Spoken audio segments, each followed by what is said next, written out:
की शुरुआत में हम मेन कैरेक्टर कूपर नाम के एक आदमी को देखते हैं जो अपनी बेटी के साथ एक कॉन्सर्ट में जा रहा था जहां एक मशहूर सिंगर लेडी रेवन ने आना था और कूपर की बेटी उसकी बहुत बड़ी फैन थी। कॉन्सर्ट काफी बड़ा था, तकरीबन 20,000 फैंस आए हुए थे। कूपर की बेटी ने स्कूल में अच्छे नंबर्स लिए थे जिसका इनाम कूपर ने ये दिया कि वह दोनों के लिए आगे की सीट्स लेते हैं, जिससे उसकी बेटी काफी खुश हो जाती है। कूपर नोटिस करता है कि इस बिल्डिंग में कुछ ज्यादा ही पुलिस ऑफिसर्स और सिक्योरिटी लगी हुई है। पुलिस वाले एक आदमी को उठाकर ले जाते हैं पूछताछ करने के लिए, जो देखकर कूपर काफी घबरा जाता है। उसके अंदर अजीब सा डर था। कुछ ही देर में कॉन्सर्ट शुरू हो गया। लेडी रेवन स्टेज पर आकर जब गाना गाती है तो हर लोगों के शोर से गूंज उठता है। लोग खुशी में जोर जोर से चिल्लाने लगते हैं, जिनमें कूपर की बेटी भी थी। कूपर अब बाथरूम का बहाना बनाकर हॉल से बाहर निकल आता है। फिर वो बाथरूम में जाकर अपने मोबाइल की सिक्योरिटी ऐप को खोलता है, जिससे हमें पता चला कि कूपर ने एक लड़के को एक बेसमेंट में अगवा करके रखा हुआ है। अब बाहर का सीन हम देखते हैं जहाँ बिल्डिंग को पुलिस और FBI ने चारों तरफ से घेर लिया था। कूपर एक बार फिर कॉन्सर्ट में आ जाते हैं और जब उसने बढ़ती हुई पुलिस को देखा तो उसकी परेशानी भी बढ़ने लगी। फिर कॉन्सर्ट की आधा होने पर ये बाहर आती है। अब कूपर की बेटी को लेडी रेवन की टी शर्ट चाहिए थी, लेकिन उस साइज में बस एक ही टी शर्ट रह गई थी, जिसे कोई और लड़की भी लेने की जिद करती है। ये देखकर कूपर अपनी बेटी को समझाने लगा कि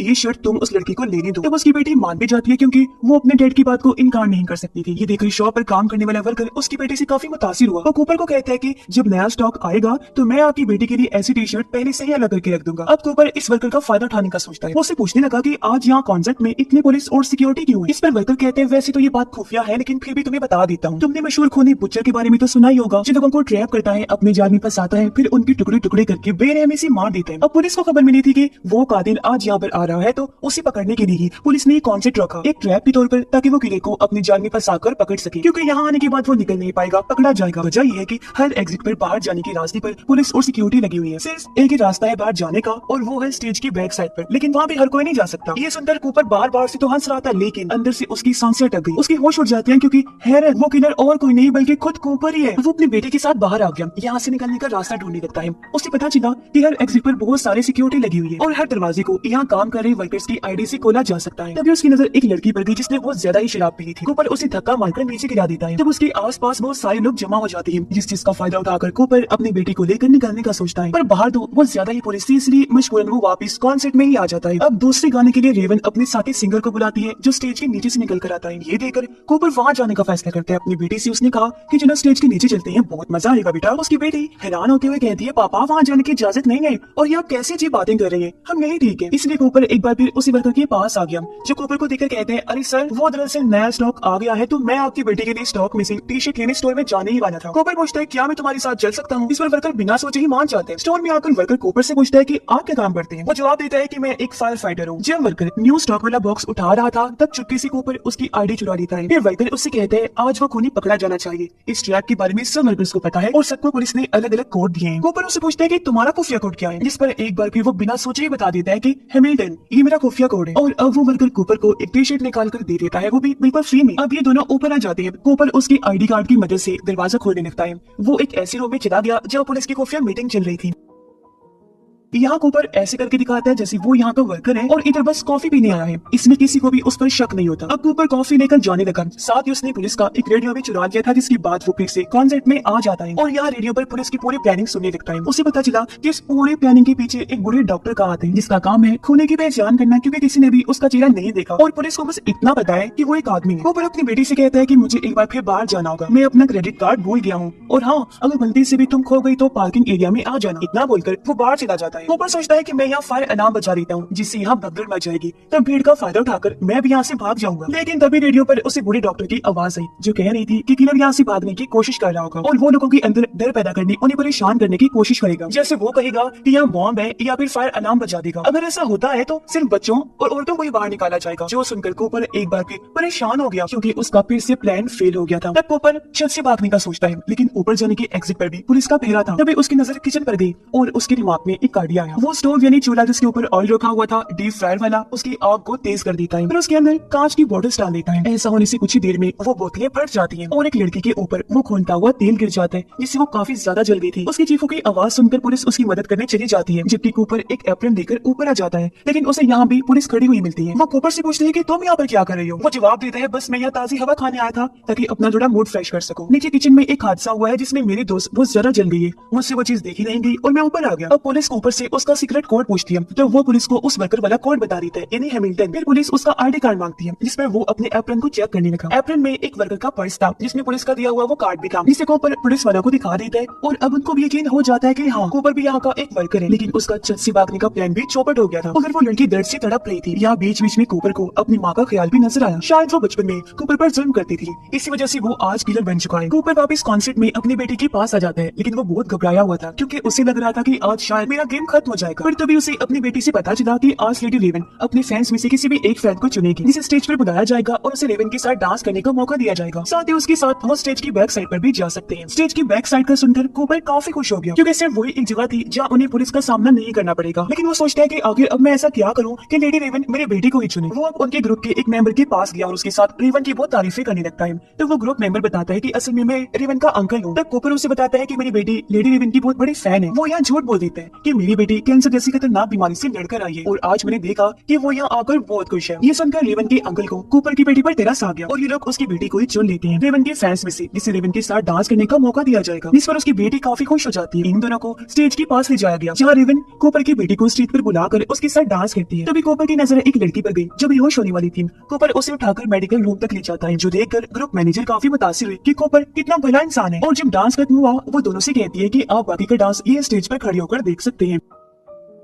अब कूपर बड़े आराम से मैनेजर से बात करता है, कहता है कि आपसे एक फेवर चाहिए थी, क्या हम स्टेज के पिछले रास्ते से जा सकते हैं क्योंकि वहाँ ज्यादा रश नहीं होगा। इसके लिए मैनेजर भी मान जाती है। कॉन्सर्ट खत्म होते ही मैनेजर इन्हें स्टेज के पिछले दरवाजे के पास लेकर बाहर जाने का रास्ता दिखाती है, लेकिन वहाँ भी पुलिस खड़ी हुई थी यानी कि कूपर यहाँ से भी नहीं निकल सकता था। वो सोचता है कि आखिर में कैसे बिना चेकिंग के बाहर जा सकता हूँ। अभी इनके पास लेडी रेवन आई जो कूपर की बेटी को बाय कहने आई थी। तब उसे कूपर कहता है कि मैं 2 मिनट आपसे अकेले में बात करना चाहता हूँ, जिसके लिए रेवन मान भी जाती है। कूपर उसे बता देता है कि जिस कातिल को पुलिस ढूंढ रही है, जिसके लिए सारा ट्रैक किया गया है, वो और कोई नहीं बल्कि मैं हूँ। वो अपनी लड़की की रिकॉर्डिंग दिखाकर बताता है कि देखो मैंने एक लड़की को अगवा करके एक रूम में बंद करके रखा है। मैंने जैसे बटन दबाना है जहरीली गैस कमरे में फैल जाएगी जिससे उस लड़की की मौत हो जाएगी। तो अब तुम्हें ये करना है कि तुम्हें हमें अपनी गाड़ी में यहाँ से बाहर लेकर जाना है और अगर तुमने ऐसा ना किया तो मैं इस लड़के की जान दे दूंगा। अब रेवन जो हालांकि इस लड़के को जानती तक नहीं थी उसकी जान बचाने के लिए मान जाती है। वो कूपर और उसकी बेटी को अपनी कार में बिठाकर यहाँ से जाने लगती है। अब पुलिस बाहर जाने वाले हर इंसान की चेकिंग कर रही थी लेकिन कूपर इतना तेज दिमाग था कि पुलिस की आंखों के सामने ही फरार हो गया और उन्हें कुछ पता भी नहीं चल पाता। थोड़ा दूर आने के बाद कूपर रेवन से कहता है कि हमें इधर ही उतार दो। इस पर रेवन कहती है कि मैं आपका घर देखना चाहती हूँ, मैं आपको वहीं छोड़ दूंगी। ये लोग जब घर आए हम देखते हैं कि कूपर का एक बेटा और उसकी वाइफ भी है, लेकिन किसी को नहीं पता कि वो एक कातिल के साथ रह रहे हैं। कूपर रेवन को धमकी देता है कि अगर तुमने मेरी फैमिली को कुछ बताने की कोशिश की या फिर पुलिस को यहाँ भेजा तो मैं उस लड़के को मार दूंगा। रेवन फैमिली से बात करने लगी। वो ये भी बता देती है कि हमारा कॉन्सेप्ट एक कातिल बुचर को पकड़ने के लिए ट्रैप था। उसकी इन बातों से कूपर का दिमाग खराब हो रहा था। वो रेवन को कहता है कि मैडम आप बहुत मसरूफ होंगी, सेलिब्रिटी है तो अब आपको चले जाना चाहिए। रेवन कहती है कि मैं आपके पियानो पर एक गाना गाना चाहती हूँ जिसके बाद मैं चली जाऊंगी। वो गाना गाती है तब कूपर की बेटी भी उसके पास बैठ गई और कूपर अच्छा बाप बनने का नाटक करते हुए दोनों की वीडियो बनाने लगता है। पर जैसे गाना खत्म हुआ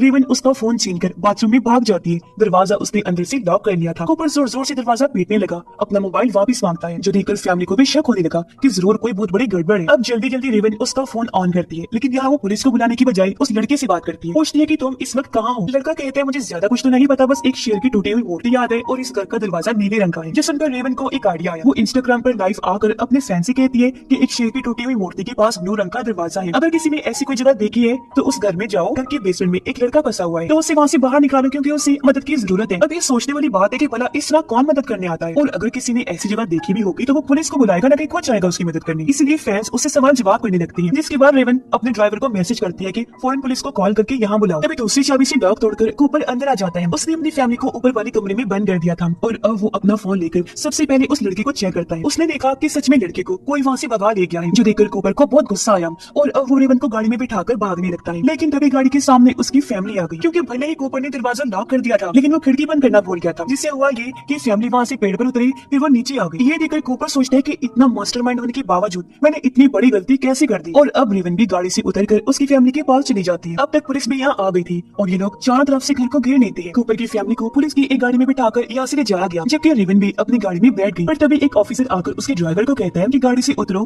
रेवन को हम घर छोड़ देंगे और वो भी यहाँ से उसे लेकर निकल जाता है। पर जब पुलिस घर को चेक करती है तो उन्हें पता चला कि कूपर तो घर में है ही नहीं। दरअसल उसके बेसमेंट में एक सुरंग है जो उसकी पड़ोसी के शहर में खुलती है तो वो वहाँ से भाग गया।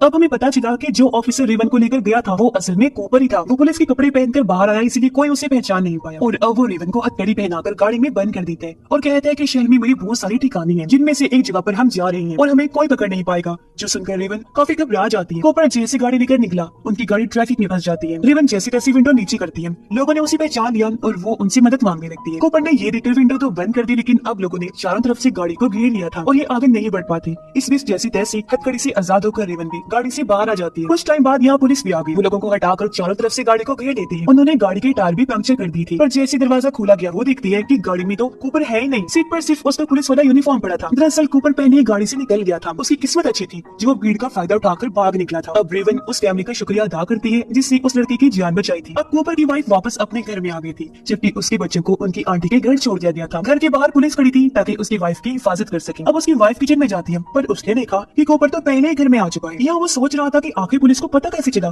कि कातिल उस कॉन्सर्ट में जाने वाला है। तो यहाँ ये बात सामने आती है कि वो और कोई नहीं बल्कि कूपर की वाइफ थी जिसका इन सब चीजों के पीछे हाथ था। दरअसल उसे शक था कि कूपर का किसी के साथ चक्कर है, क्योंकि उसके कपड़ों में हमेशा हॉस्पिटल के लिक्विड की स्मेल आती है। असल में कूपर खून साफ करने हॉस्पिटल जाया करता था और वहाँ की लिक्विड से खून साफ करता। अब एक दिन उसकी वाइफ ने कूपर का पीछा किया और वो उसकी दूसरे ठिकाने पर गई जहाँ वो प्लानिंग करने जाया करता था। उसकी वाइफ ने देखा कि यहाँ बस एक टेबल और कुर्सी के अलावा कुछ नहीं है। ये देखकर वो सोचने लगी कि कहीं मेरा हस्बैंड ही वो किलर बुच्चर तो नहीं है। फिर उसने कूपर की पर्स में से कॉन्सर्ट के टिकट्स वाली रसीद निकाली। उसे याद आया कि वो भीड़ वाली जगह है तो वहाँ बुच्चर किलर जरूर आएगा। अब उसे शक तो अपने हस्बैंड कूपर पर ही था, इसलिए उसने कूपर के उस ठिकाने पर रसीद रख के पुलिस को उसका ठिकाना बताया कि वो ठिकाना बुच्चर का है, जिससे पुलिस को समझ लग गई कि बुच्चर किलर भी उस कॉन्सर्ट में आने वाला है। इसीलिए उन्होंने बुच्चर को पकड़ने के लिए सारा ट्रैप लगाया। पर अब जब उसकी वाइफ को सच पता चल गया कि उसका हस्बैंड एक पागल कातिल है, उसका दिमाग ठिकाने पर नहीं है, तो उसे दुख तो होता ही है, साथ ही वो काफी डरी भी हुई थी। कूपर फैसला करता है कि मैं अपनी वाइफ को मार दूंगा, जिसकी बात खुद को भी। उसने जब ये अपनी वाइफ को बताया तो वो कहती है कि पहले हम पाई खा लेते हैं जो मैंने रेवन के लिए बनाई, इसलिए वो पाई खाने बैठी, लेकिन उसकी वाइफ नहीं खाती और इस बात का कूपर को नहीं पता चल पाता। वो खाते हुए कहता है कि मुझे तुम पर बहुत गुस्सा आ रहा है, क्योंकि तुम्हारी वजह से